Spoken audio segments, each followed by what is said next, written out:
The very thing we used our whole life to get what we want, for something greater to happen. Absolutely. Well, that's such a paradox. And the moment you step in, it honors free will.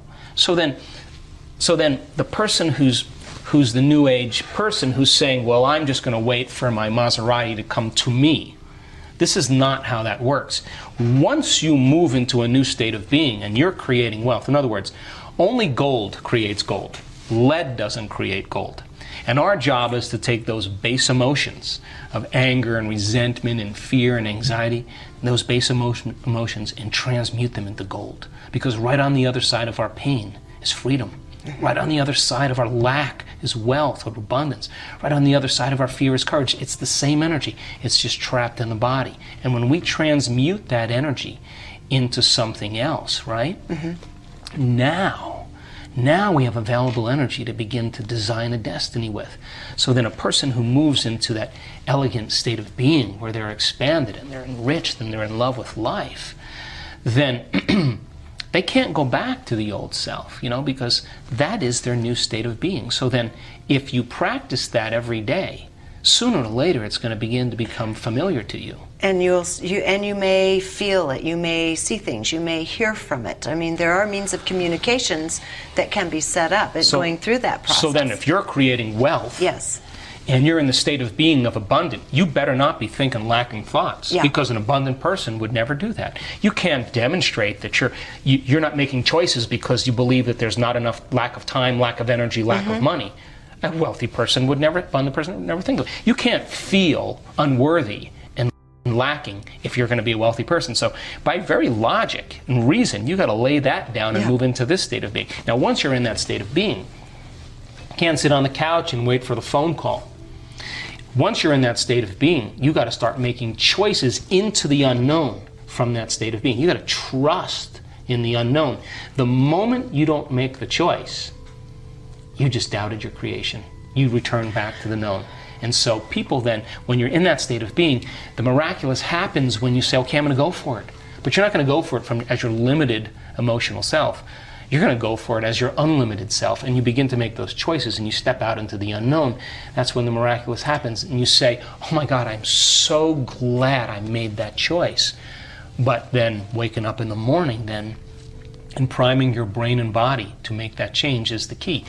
There's 2 times the door to the subconscious mind opens up. Excuse me, when we wake up in the morning, and we go to bed at night. Right. Why? In that crossover place. Because your brain goes from deep delta brain waves to theta brain waves to alpha brain waves to beta brain waves. Why? And when you go to bed at night, it goes from beta to alpha to theta to delta. And if you can't get there, you're stuck in high beta. It's because you're driving the sports car in first gear, right? So people do whatever they can to get down there. So the brain chemistry works in accordance with this. So when you wake up in the morning and the receptors in the back of your eye pick up light, the moment that happens, your optic nerve sends a signal to the pineal gland, and the pineal gland starts making serotonin. And serotonin is the daytime neurotransmitter. In other words, serotonin gets you up and going. It gets your brain turned on. The moment it starts getting dark at night and your eye is no longer picking up visible light, the mechanism starts to change, and now because there's less light, the optic nerve sends a signal to the pineal gland. The pineal gland takes serotonin and starts carving off a couple methyl groups and turns it into melatonin. And melatonin is the nighttime neurotransmitter. So Sarah gets you up in the morning, and Mel puts you to bed at night. Now, when serotonin increases, your brainwave patterns go into beta. That's because you're going to pay attention more to the outer world. When you're in meditation and you close your eyes and you eliminate light and it's dark in the room and you play music in the background, you put earplugs in, you're getting less sensory data coming in from your environment, so the neocortex is not so preoccupied with trying to create meaning between the outer world and the inner world. You're forgetting about the outer world, and the inner world is where you're cultivating something. So then, when you close your eyes and do your meditation, then your brain waves move into melatonin. But if you're waking up in the morning and you're waking up at 5 in the morning, guess what? Your brain waves will probably be in theta or alpha. You're in your subconscious. You're past the beta thinking, right? If you go to bed at night, I have friends that are artists and playwrights and musicians.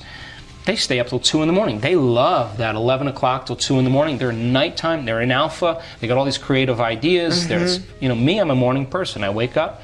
I'm up at 4:30 or 5 in the morning. It's my time to create. I set aside a certain amount of time. That's my time, because the rest of the day I'm serving. So I like to get myself right in the morning, right? So doing that then begins to alter brain patterns. Now, if you move from beta to alpha, will come an amazing moment. If you do this right, you'll slip into theta.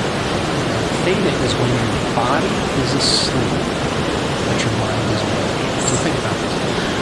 If your body is asleep and you've conditioned it to be the mind, through addictions or habits, the moment the body is asleep, it's no longer mind. So there's no longer any resistance. And that's where instantaneous change takes place. If you go too far, you slip into delta, and that's called deep sleep, restorative sleep. People say, well, I really can't meditate. And I say, really? Where do you meditate? Oh, in bed.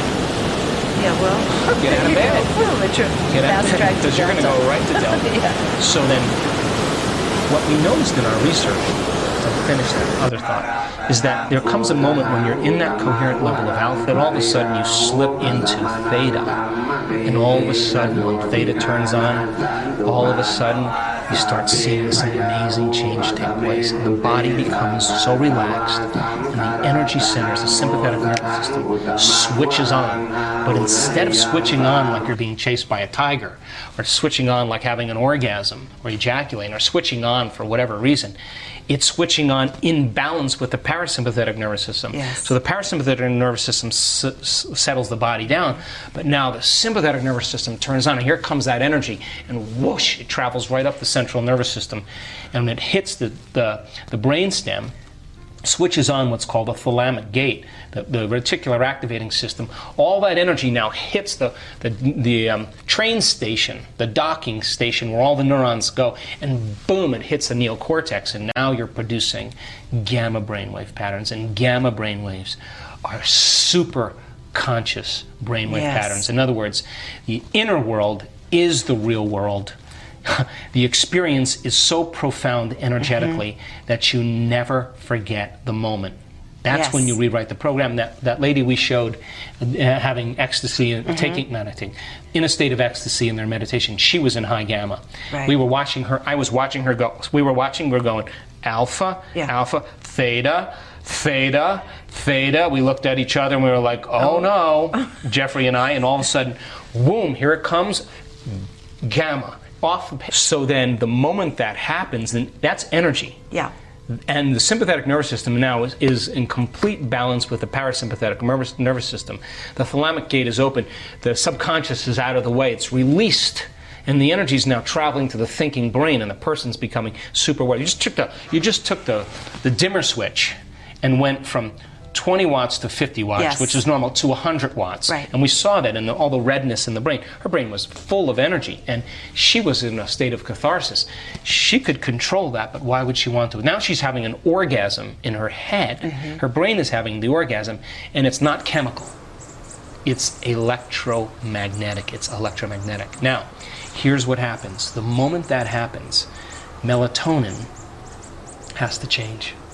Now it starts turning into all of these amazing neurotransmitters. Melatonin is transmuted in the alchemical factory of the pineal gland, and it makes a chemical that is one of the strongest antioxidants known to man. In other words, just a little tweak on the melatonin molecule, and now you have an anti-aging, anti-cancer, anti-heart disease, antimicrobial, anti-neurodegenerative disease chemical that's floating through your bloodstream. That's the first thing. HGH or something? What is it? No, it's an antioxidant. It's all those things. Oh, so wow. You just take a methyl group and twist it, and it turns out. Then if you take melatonin and you change it again, it creates a phospholuminescent chemical, the same chemical found in the electric eel. Now, what is that? The neurons are just filled with energy, and there's a glow. And the neurons now are heightened, and they're storing energy, and that's what gives those colors and patterns during the experience. And if you switch that molecule again, it turns into the chemical that you find in mammals that are hibernating. In other words, no sex drive, no appetite, the body's in stasis. You're no longer having any drives. And what a time to dream. What a time to create a future, when the body is no longer the mind. Take that chemical and tweak it again, and it's the most powerful hallucinogenic known to man. And now you're talking about the God molecule. You're talking about the inner world as the real world, and now you are walking into a dimension. And this is where you go from space-time into time-space. And that's the vision quest, or the lucid experience, or whatever mystical moment that has been talked about for antiquity. And it takes a little bit to get people to this point, but when the neurotransmitters change, the chemicals are a downward causation of a shift in consciousness. And when that happens, holy hell, because the person will never be the same. I've had experiences, I understand them, and you can't go back to business as usual after a few of those. Okay, and you just dropped it in passing early on, that you have had these experiences where you just happen to say, oh, when I'm out of my body. Okay, whoa, hold on. What were you saying? So I assume that also this is the crossover period that makes that kind of experience available to one, right? Yeah, I think, my interest is to demystify this. Right. So let's demystify it. I mean, information, you teach people information, you teach them how to do it, and then it creates transformation. If we can measure transformation, that's more information to teach transformation better, and we can close the gap.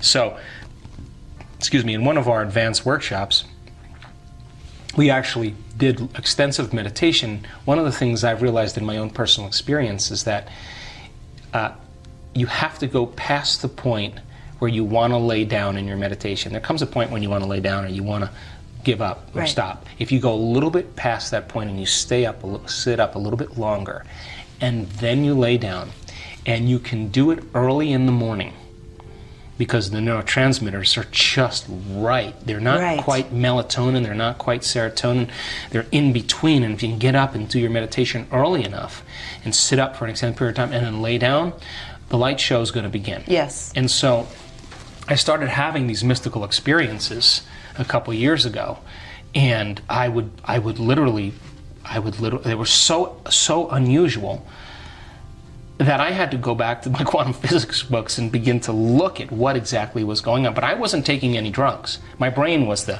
pharmacy, in a sense. And I was having these Kundalini experiences, and it was like I was getting plugged into a light socket, like someone plugged me into the electricity socket, and I could feel every single cell of my body turning on all at once, and it was like somebody took that dial and turned it up, and it was amazing. So there was a signature energetically of love that came with that. Yes. It was the thing that I became the most interested in, because when I started having these experiences, Regina, the first thing I realized is I got this all wrong. I really had it all wrong, because this intelligence is so incredibly loving, and it's who we are. We're just separate from it. We're particle instead of wave. And when your nervous system tunes into that and the electromagnetism comes with it, the only way you can describe it is that you are so present, so conscious, and so in love with the idea of being alive that you don't want anything else. You can't want in that moment, because if you started to want, you would lose the feeling. So you can't want. All you can do is be, right, and love. So I started having these experiences, and then I started thinking, well, maybe we should be able to teach this. So I started doing the research on the neuroendocrinology and what it took and the brain chemistry at the time. And then I had to start explaining what the heck was happening to me. So that's how I got involved in it.